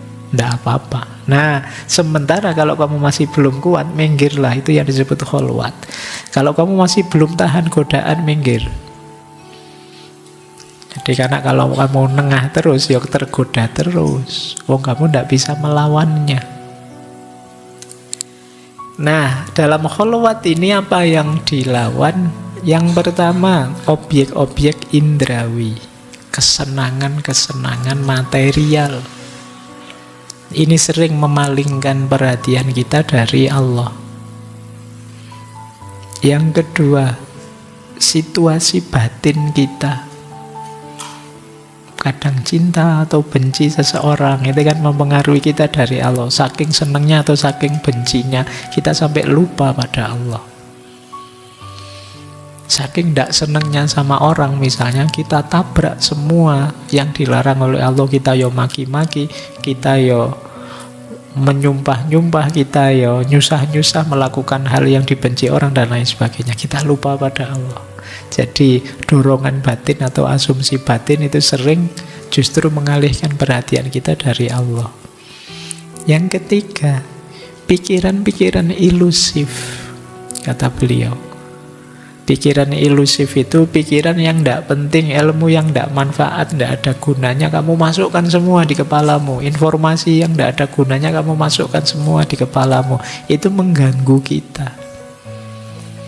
Apalagi hari ini ya, kamu banjir informasi. Sudah tiap hari apa saja, ganti hari ganti masalah. Yang viral ganti-ganti. Kadang-kadang tidak nunggu ganti hari, ganti jam. Tadi sebelum berangkat ngaji yang viral apa, nanti pulang sudah ganti lagi yang viral apa. Dan kepalamu penuh dengan itu semua. Lu kapan terus kamu sibuk sama Allah? Nggak ada ya kamu ngajak temenmu, yuk jalan yuk sebentar, saya masih sibuk nih. Sibuk ngapain? Sibuk sama Allah. Nggak ada ya. Kesibukanmu pasti tidak tentang itu. Oh, kalau ada yang begitu keren. Makommu sudah lumayan berarti kalau bisa begitu. Nah, coba deh pikiran-pikiran ilusifmu. Atau yang nomor 4 ini malah kadang-kadang kejadian-kejadian ghaib. Istilah beliau sanawihul ghaib. Hal-hal yang mungkin kayak mukjizat luar biasa itu kadang mendistraksi kita dari Allahnya. Jadi jangan dikira karomah-karomah hebat yang luar biasa itu, anugerah yang besar itu, ujian yang sangat besar. Kadang-kadang kita berhenti di situ. Mungkin mengagumi kita yang hebat atau mengagumi orang lain yang melakukan kehebatan itu, justru kita lupa Allahnya. Nah, itu sanawihul ghaib. Kalau sudah begitu, minggir saja. Pak, saya ada sih Pak kehebatan 1-2. Cuma saya itu kalau dipuji orang, kepala saya besar, lupa diri, sombong. Wis minggir biar tidak banyak dapat pujian yang aneh-aneh. Tidak usah baca komen-komen biar tidak. Kamu merasa tinggi, merasa besar, merasa hebat. Itu bagian dari sanawihul ghaib. Kemudian yang kelima, waridat al-hakiki, intuisi. Tiba-tiba mikir apa, dapat ilham apa, dapat itu sering kadang mengganggu. Pikiran-pikiran yang datang tidak terduga, yang sifatnya negatif. Nah, ini rute pertama kholwat, menghindari gangguan-gangguan. Minggir dulu. Jadi suluknya diawali dari minggir dulu karena kita masih lemah, masih mudah tergoda. Rute kedua, kalau sudah kholwat apa? Tafakkur. Mulai merenung, berpikir. Siapa aku? Apa hakikat diriku? Kemana tujuanku? Itu kan tafakkur. Ini penting kan, ada hadis itu 1 jam berpikir itu lebih baik daripada 70 tahun ibadah. Nah, cuma ini jangan jadi alasan kamu males sholat, males itu gitu ya. Nanti diajak sholat, sebentar saya mikir dulu. Karena 1 jam mikir itu ya. Nah, ini tidak ada hubungannya dengan kewajiban-kewajiban, berhubungan dengan keutamaan. Karena kalau kamu ibadah saja tanpa mendaya gunakan akal budimu, akal pikiranmu, ya nanti kamu jadi tidak kritis. Jangan-jangan masih kurang, masih keliru, masih bisa ditingkatkan dan lain sebagainya. Makanya itu lebih utama. Jadi bukan berarti ya saya tidak sholat, tidak apa-apa Pak, saya mikir saja 1 jam. Saya kuliah saja 1,5 jam, itu kan lumayan. Itu sudah 70 dibagi 2 tambah 7, 100 tahun ibadah itu berarti. Ayo, cara memahaminya awas keliru. Nah, jadi tafakkur. Di antara yang mendekatkan kita pada Allah adalah tafakkur, khususnya mentafakuri ayat-ayatnya. Ayat-ayatnya Allah itu yang beliau kutip ya ayat tentang afak dan anfus. Afak itu alam semesta, anfus itu diri kita. Semakin kita paham alam semesta dengan segala mekanismenya, semakin kita sadar bahwa ada pencipta dan pengaturnya. Semakin kita kenali diri kita, semakin kita sadar hadirnya Allah. Man arofa nafsahu faqad arofa rabbahu. Itu pentingnya tafakkur. Jadi rute kedua tafakkur. Rute ketiga khauf dan huzn. Khauf itu takut, huzn itu sedih. Khauf itu berhubungan dengan yang belum datang, besok ada ini ya, jangan-jangan gitu, itu kan takut. Kalau huzn itu berhubungan dengan sesuatu yang sudah lewat dan mengecewakan. Khauf dan huzn kalau bagi orang yang suluk isinya dua, takut jauh dari Allah, kemudian sedih kalau hatinya jauh dari Allah. Jadi ini juga jadi rute. Akhirnya apa? Ketika kita takut jauh dari Allah, kita juga takut melakukan dosa, takut kehilangan kesempatan melakukan kebaikan yang mendekatkan kita pada Allah, takut kehilangan momen untuk lebih mulia lagi, lebih dimuliakan oleh Allah. Jadi ini makom khauf. Nah, ada dua jenis, ada khauf, ada khosyah. Khosyah ini yang punya biasanya para ulama. Para ulama itu takutnya kepada Allah saja.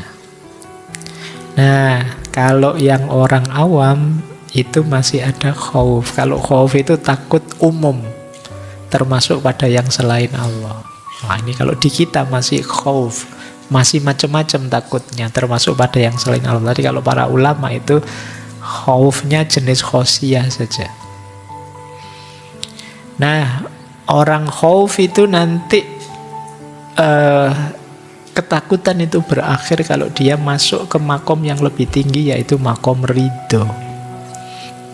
Nanti ada makomnya. Kalau orang sudah ridho itu sudah tidak mikir lagi besok bagaimana, sekarang aku bagaimana, pokoknya aku ridho saja apapun ketetapannya Allah padaku. Jadi masih tentang Allah. Kemudian rojak. Rojak itu harapan. Jadi kalau kita ingin lebih dekat lagi dengan Allah, ya kita tetap harus punya harapan besar, optimis bahwa Allah mengampuniku, optimis rahmatnya Allah turun padaku. Ini rojak namanya.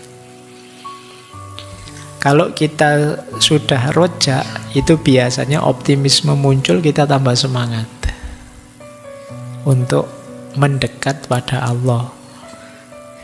Cuma ini imbangannya khauf tadi itu rojak. Kalau terlalu banyak khauf, orang putus asa. Kalau terlalu banyak rojak, orang jadi sembrono. Aman, merasa aman padahal tidak harus begitu. Aman yang tidak pada tempatnya. Jadi setelah khauf diimbangi oleh rojak. Jadi setelah ada ketakutan, jangan dipolkan ketakutan itu, ada harapan. Oh, Allah insya Allah masih mengampuni kita kok, rahmatnya masih turun pada kita kok. Nah, rojak ini juga nanti biasanya lenyap kalau kita sudah masuk ke makom ma'rifat. Kalau orang sudah ma'rifat itu sudah ngerti hakikat segalanya, sudah. Tidak penting lagi ketakutan dan harapan itu. Ini rute keempat. Rute kelima yaitu sabar. Sabar itu bisa mencegah diri, melindungi diri untuk menjaga situasi seperti yang saat ini terjadi. Itu sabar. Jadi ya, ketika terjadi sesuatu yang tidak diinginkan, batin kita masih terkendali, lidah kita masih terkendali, tubuh perbuatan kita masih terkendali. Ini orang sabar namanya. Sabar ada 3 jenis. Sabarnya orang awam, sabarnya ahli zuhud dan ahli ibadah, dan sabarnya ahli makrifat. Sabarnya orang awam itu dia sabar dan istiqomah dalam kebaikan. Sabar kalau dapat musibah, dan ketika melakukan kebaikan istiqomah. Ini awam. Ya meskipun awam dan rasanya ya abot melakukan ini, ya kita perlu perjuangan untuk istiqomah ini. Kalau ahli zuhud, sabarnya itu sabar penuh harapan pada Allah. Ini ahli zuhud. Jadi Allah akan memberikan yang terbaik padaku. Jadi hidup dengan kesadaran ini orang ahli zuhud, apapun yang terjadi. Kalau ahli makrifat, kaum urafa itu sabar menghadapi apapun. Manis atau pahitnya hidup ya dia sabar karena fokusnya hanya pada Allah saja. Dulu pernah kita bahas satu sesi ya tentang sabar ini. Meskipun rekamannya membuat tidak sabar. Suaranya agak putus-putus ya. Makanya memang temanya sabar kan. Jadi kalau ada yang komen jelek di YouTube, sabar itu memang. Jadi bukan isinya yang jadi latihan sabar ya, memang videonya. Baik, ini sabar. Kemudian rute ke-6 itu syukur. Sering saya bilang ya, hidup ini sebenarnya kalau diringkes kuncinya cuma 2, sabar dan syukur. Kalau kita sedang mengalami hal yang tidak enak, ayo sabar. Sedang mengalami hal enak, ayo bersyukur. Ini bisa mengendalikan kita dari putus asa dan dari lupa diri. Syukur itu menerima dengan baik apa yang diberikan orang yang dermawan atau mun'im atas kemurahan hatinya atau ni'amnya. Karena semua karunia berasal dari Allah, maka kebaikan tertinggi adalah bersyukur kepada Allah. Unsurnya syukur 3. Yang pertama, tahu murah hatinya orang yang memberi. Yang kedua, senang dengan pemberian itu. Dan yang ketiga, melakukan apapun yang mungkin untuk menyenangkan yang memberi. Kalau kalian orang yang berterima kasih, misalnya kan kalian tahu betapa orang yang memberi kamu itu murah hati. Yang pertama. Yang kedua, dan kalian senang dengan pemberian itu. Dan yang ketiga, kalian ingin melakukan apapun yang membuat yang memberi saya itu senang. Maka kalau dalam ayat tertentu disebut lawannya syukur itu kufur. Jadi orang kufur itu orang yang tidak mengakui nikmatnya Allah. Makanya la in syakartum wala azidannakum wala in kafartum inna adzabi lasyadid. Jadi lawannya syukur itu kufur. Jadi orang kafir itu sebenarnya orang yang tidak bersyukur. Makanya istilahnya kafir, ada yang bilang itu makna harafiahnya kafaro itu sebenarnya menutupi. Ya basa Jawa ini tidak ngetok-ngetok, tidak memperlihatkan betapa nikmatnya Allah itu luar biasa. Tapi dia ingkari, namanya kufur, ditutupi. Makanya kalau terus mungkin istilah kufur kafaro itu kan terus diserap dalam bahasa Inggris jadi cover. Cover itu kan tutup. Bed cover itu kan tutupnya kasurmu, dipanmu. Jadi itu kan istilahnya sama. Jadi kufur, kafir, kufur. Jadi kalau kalian tidurnya di atas bed cover itu tidur di atas kekafiran. Itu di atas tutup namanya. Oke, ya maksudnya tidak memperlihatkan. Jadi kebenaran kamu tutupi, nikmatnya Allah kamu tutupi, itu orang kafir namanya. Baik, nah syukur ini akan berhenti kalau kita masuk ke level taslim. Nanti ada makom taslim di belakang. Di makom taslim itu apapun yang diberikan oleh Allah semuanya, apakah nikmat ataukah kemalangan bagi kamu sama saja. Yang penting Allah masih ridho padamu. Ini level taslim sudah. Baik, rute 6 sudah. Sekarang kita lanjutkan. Masih ada 6 lagi makom sebelum hakikat. Nanti hakikatnya ada lagi. Sebelum hakikat ada 6. Yang pertama irodah, yang kedua syauk, yang ketiga mahabbah, yang keempat makrifat, yang kelima yakin, yang keenam sukun. Yang pertama irodah. Irodah itu artinya keinginan, menginginkan. Tentu saja seorang salik yang diinginkan Allah saja. Kalau kalian sudah di makom irodah, kamu tidak ingin apa-apa lagi dalam hidup ini, hanya Allah saja yang kamu inginkan.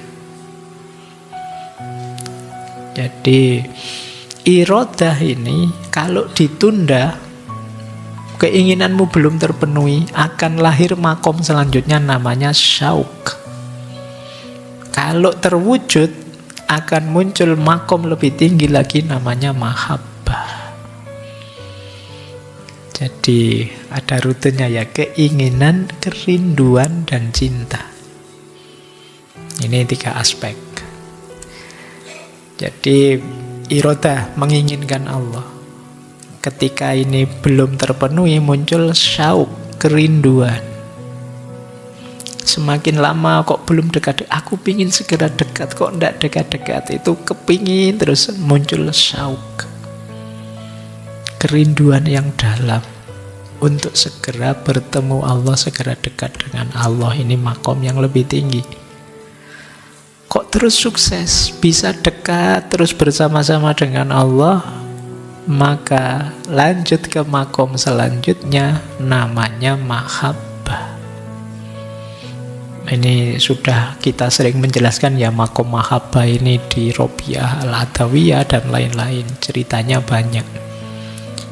Jadi mahabbah ini satu perasaan yang dalam karena bertemu dengan kesempurnaan atau yang dianggap sempurna, bertemu dan dekat dengan Tuhan. Coba kita lihat beberapa pandangan beliau tentang cinta sebentar. Yang pertama, cinta itu ada 2 jenis. Ada yang fitri, ada yang kasbi. Fitri itu muncul secara naluriah, kalau kasbi itu diupayakan. Kalian jatuh cinta pada pandangan pertama fitri, natural. Kalau kalian tresno kuwi jalaran saka kulino, itu kasbi, perolehan. Karena sering bareng atau tiap hari kamu ngelibet aja di situ, terus jatuh cinta, seneng. Diupayakan. Kamu misalnya ingin membuat lawan jenismu jatuh cinta, terus kamu rayu, kamu kasih hadiah, kamu sok perhatian tiap hari, terus nah itu terus dia seneng, jatuh cinta beneran. Itu kasbi namanya. Nah, jadi biasanya strateginya kasbi, kalau naluri kan memang sengaja muncul, itu anugerahnya Allah. Tapi kalau yang kasbi ini iming-imingnya apa? Kebahagiaan dan keuntungan. Jadi, wah, saya harus mencintai Allah ini karena di situ ada kebahagiaan, ada keuntungan dan lain sebagainya, atau ada kesamaan. Saya tenang di situ karena sama. Nah, maka cinta itu bisa naluriah, bisa perolehan, kasbi. Sumbernya 2, makrifat dan karunia. Makrifat itu pengetahuan kita tentang Allah, terus membuat kita jatuh cinta. Ya seperti kalau dulu di Imam Ghazali ya, kita cinta dengan yang indah-indah, bukankah Allah itu yang maha indah? Kita cinta dengan yang kuat-kuat, bukankah yang maha kuat itu Allah? Itu pengetahuan kita membawa kita pada mahabbah. Ada juga karunia. Kalau karunia ini kita sering bilang cinta itu anugerah dari Allah. Allah lah yang menganugerahkan mahabbah itu dalam diri kita. Nanti menurut beliau, unsur cinta itu harapan dan ketakutan, kerinduan dan keakraban, rasa mabuk dan kepasrahan, penyerahan diri dan ketaatan. Nggak usah dijelaskan ya, kalau dijelaskan jadi hambar. Kamu rasakan saja. Lanjut. Terus makrifat. Kecintaan yang lama akan melahirkan makrifat. Makrifat itu pengetahuan level tertinggi. Jenisnya pengetahuan ada 4. Ada muqallid, ada ahlu nadhar, ada ahlu dzauq, ada ahlu hikmah. Muqallid ini orang yang taunya hanya diberitahu dan percaya. Ini muqallid. Ini level pengetahuan yang paling elementer, paling dasar. Ada level makrifat lebih tinggi, pengetahuan lebih tinggi. Ahlu nadhar. Ahlu nadhar itu seperti orang melihat asap terus menyimpulkan adanya api. Melihat ciptaan Allah terus sadar hadirnya Allah. Ini ahlu nadhar, orang pinter, ilmuwan, saintis, itu ahlu nadhar. Level ma'rifatnya pada Allah ada di level kedua. Ada level ketiga, ahlu dzauk. Ahlu dzauk itu dia mengenali sesuatu dari merasakannya. Sadar ada api karena dia merasa panas. Sadar ada Allah karena dia mengalaminya langsung. Dia sholat, ibadah, terus merasakan kedekatan dengan Allah. Itu namanya ahlu dzauk. Yang paling tinggi adalah ahlul hikmah. Ahlu hikmah ini yang tidak sekedar merasakan hadirnya api, merasakan hadirnya Allah, tapi juga bisa mencahayai sekelilingnya. Ini ahlu hikmah, dia bisa memahami sekelilingnya dengan api tadi. Jadi ini level-levelnya ma'rifat. Makanya orang yang sudah nyampe makom tertingginya ma'rifat itu dia paham segala sesuatu. Dan pahamnya beda dengan kita. Kalau kita kan memahami dari belajar, diberitahu buku, diberitahu orang. Orang ahlu ma'rifat ini ngalami sendiri langsung sekaligus ngerti segala sesuatu melalui ma'rifatnya. Allah itu kan yang tahu segala sesuatu. Bikulli syai'in alim. Maka ketika kita ma'rifat ada di puncak pengetahuan, kesadaran ilahiyah, ya kita mengetahui segala sesuatu karena kita ada di sumbernya segala pengetahuan. Inilah orang-orang ahlul hikmah. Jadi semakin kita mahabbah, semakin akan ma'rifat. Yang kelima, yakin. Yakin itu percaya yang tidak terpengaruh oleh apapun. Ini yakin. Jadi kalau sudah ma'rifat, ya kita sudah ada di level tertingginya kebenaran. Kita masuk ke makom namanya hakul yakin. Jadi kan dulu kita jelaskan ya, keyakinan itu ada 3 level. Ada ilmul yakin, ada ainul yakin, ada hakul yakin. Ilmul yakin itu misalnya saya tahu bahwa saya nanti akan diberi kopi. Biasanya memang begitu, itu ilmul yakin. Tapi begitu saya di sini kemudian melihat kopi, ini ainul yakin. Hakul yakin itu terus saya minum. Iya memang kopi pahit. Nah, jadi ngerti sendiri. Dan kalau sudah begini tidak bisa dibantah. Ainul yakin pun itu mantap, tapi orang masih bisa bantah. Jangan-jangan cuma kelihatannya kopi, Pak. Jangan-jangan teh yang terlalu hitam atau apa, kan bisa begitu ya. Kita tak rasakan nih. Hakul yakin juga begitu. Orang yang mengalami kebenaran tidak sekedar melihat atau memahami kebenaran. Ini level tertingginya makom. Kalau sudah nyampe di yakin, pasti kita ada di sini. Yaitu apa? Sukun. Jiwa jadi tenang. Wah, ini melanjutkan bulan lalu ya. Kalau di tasawuf itu sampai ke makom tenang itu melalui sekian puluh makom tadi. Tidak bisa sekedar dimanipulasi pakai teori-teori di minggu kemarin. Jadi sukun itu tenang. Kalau dalam bahasa Arab ada 2 istilah, ghaflah dan itmi'nan. Ini sama-sama tenang. Kalau ghaflah itu tenang tapi negatif. Ketika kita tidak peduli dengan apa yang terjadi, itu ya tenang sih. Saya tidak ngerti apa-apa, cuek saja, itu tenang yang negatif, namanya ghaflah. Tapi ada tenang yang positif, tumakninah, itmi'nan. Tenang yang positif, tenang yang karena kita tahu hakikat.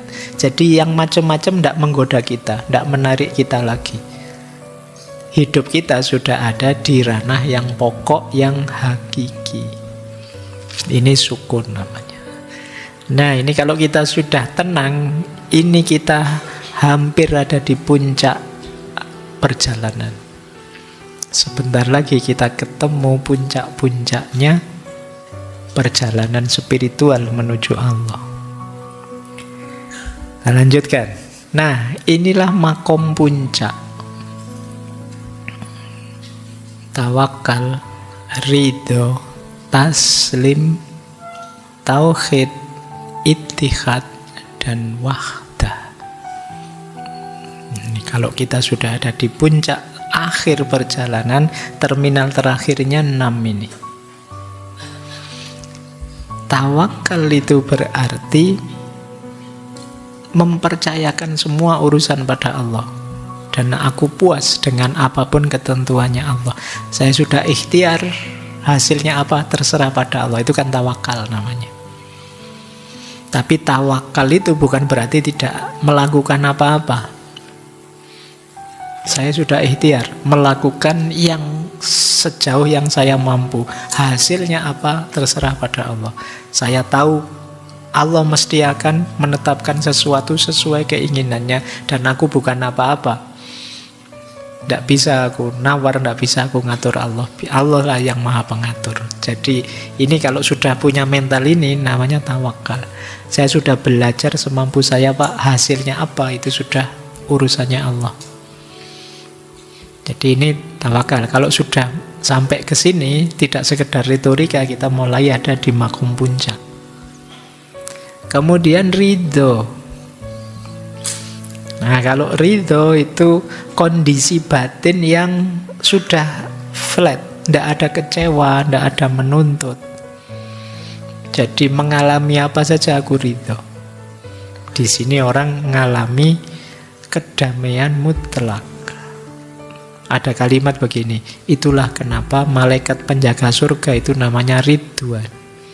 Ridwan itu dari akar kata ridho. Karena orang yang mencapai makom ridho, dia akan merasakan surga. Hidupnya tenang, bahagia, nyaman terus. Tapi kalau kamu masih menuntut, terus tidak puas, terus ya kamu masih belum ketemu malaikat Ridwan. Kamu belum di surga. Tapi kalau kamu sudah bisa ridho, apalagi sepenuh hidupmu di makom ridho ini, maka di situ kalian merasakan surga. Kalau sudah ridho, maka kalian akan mampu taslim, kepasrahan total kepada Allah. Jadi makom taslim ini lebih tinggi daripada makom tawakal. Kenapa? Kalau makom tawakal itu Allah itu kita pasrai ikhtiar yang sudah kita lakukan. Jadi Allah itu posisinya kayak wakil. Sudah ya Allah, aku serahkan padamu. Itu kan kayak ngasih tugas pada Allah. Orang tawakal itu kan begitu. Jadi kalau orang sudah taslim itu ya semuanya urusannya Allah. Taslim juga disebut oleh beliau lebih tinggi dari ridho. Kalau ridho itu Allah menginginkan apa dan keinginanku dan keinginannya Allah sama, makanya aku ridho. Tapi kalau dalam taslim keinginanku tidak ada, yang ada keinginannya Allah saja. Aku hanya pasrah total. Maka taslim disebut lebih tinggi. Terus kalau sudah tawakal, sudah ridho dan sudah taslim, kita akan masuk ke puncaknya, diawali dari tauhid. Tauhid itu satu, menganggap satu atau mensatukan, kata beliau, menegaskan bahwa Allah adalah Maha Tunggal. Jadi ada yang menganggap tauhid itu awalnya makrifat, ada yang menganggap tauhid itu tujuan puncaknya makrifat. Jadi tauhid itu nanti kesadaran bahwa ya yang ada satu-satunya hanya Allah saja. Yang paling penting itu Allah. Tauhid itu menomorsatukan Allah dalam hidup, dan Allah lah satu-satunya dalam hidup. Itu tauhid. Selain Allah tidak penting semua. Itu orang sudah level tauhid. Lebih tinggi dari tauhid apa? Ittihad. Kalau tauhid tidak menyembah apapun selain Allah, Allah lah yang nomor satu dan disatukan. Tapi kalau ittihad, tidak menyembah apapun yang lain bersama Allah. Itu namanya ittihad. Kalau tauhid itu penegasan Allah satu-satunya Tuhanku. Kalau ittihad itu kesadaran bahwa hidupku ini satu-satunya aku persembahkan kepada Allah. Jadi itu bedanya tauhid dengan ittihad. Ketika orang sudah ittihad dalam tanda petik ya, bertemu dengan Allah, ya tentu saja Allah yang tanpa batas dengan aku yang serba terbatas, Allah yang maha wujud, aku yang hanya dapat pinjaman wujud.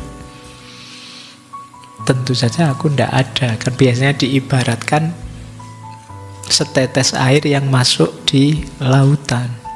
Dalam itihad, ya setetes airnya hilang, yang ada lautannya. Inilah nanti beliau bilang, jadi kalau ada sufi bilang ana al-haq atau subhani seperti di Abu Yazid, maha suci aku, itu bukan berarti menuhankan dirinya, nganggap dirinya Tuhan, tapi mereka sedang menyatakan bahwa keakuanku sudah tidak ada, yang ada tinggal Allah saja. Jadi aku ini sudah tidak penting lagi, aku sudah lenyap sama sekali. Jadi bukan manusianya yang jadi Tuhan, tapi segalanya sudah tidak ada, satu-satunya tinggal Tuhan saja. Makanya ketika ditanya ya terus jadi anal haq atau maha suci aku. Ini makom puncak salah satunya. Cuma ini kesadaran, bukan teori. Jadi kalau kalian tiba-tiba kemana-mana mau bilang ana al haq, belum makom tetap. Tidak level kalian di situ. Karena ini tadi melalui perjalanan yang sangat panjang untuk sampai di ittihad ini. Nah, kalau sudah di ittihad, ada lagi yang keenam. Ini puncaknya puncak, namanya wahdah.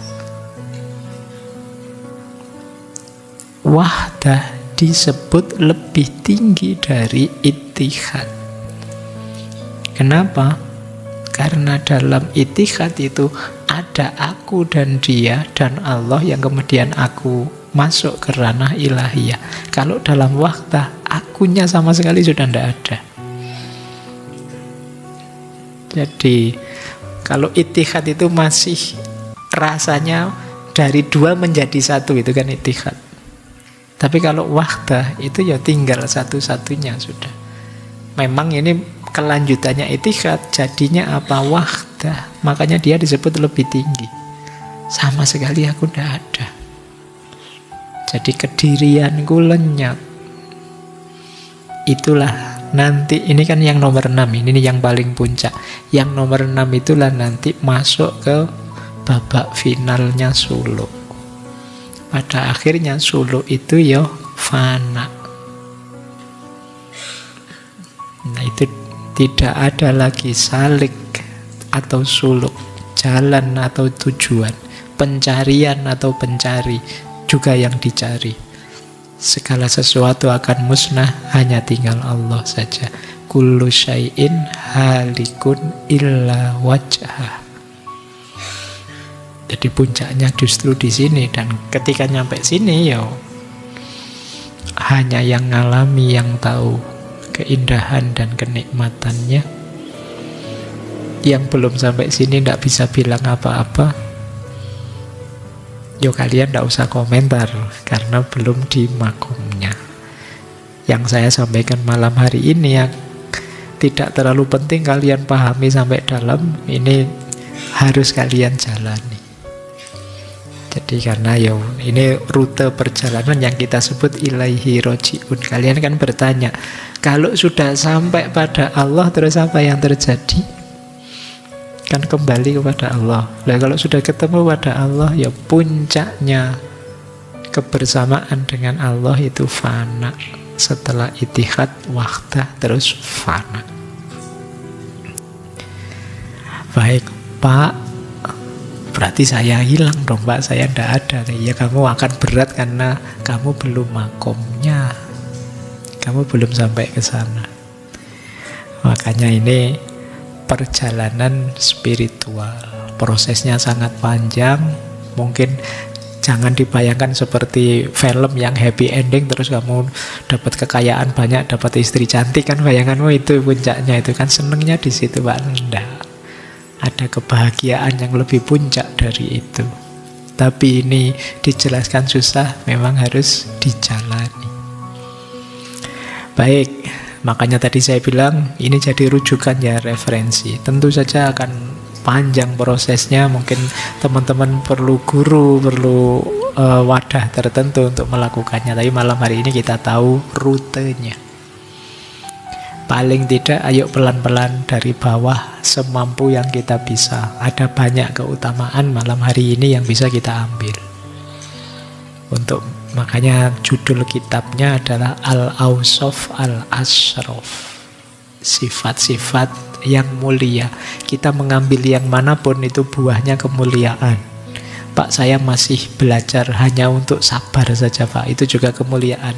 Teman-teman ngambil syukurnya saja, itu juga kemuliaan hidup. Ya siapa tahu sedikit-sedikit yang kita lakukan membuahkan ridhonya Allah.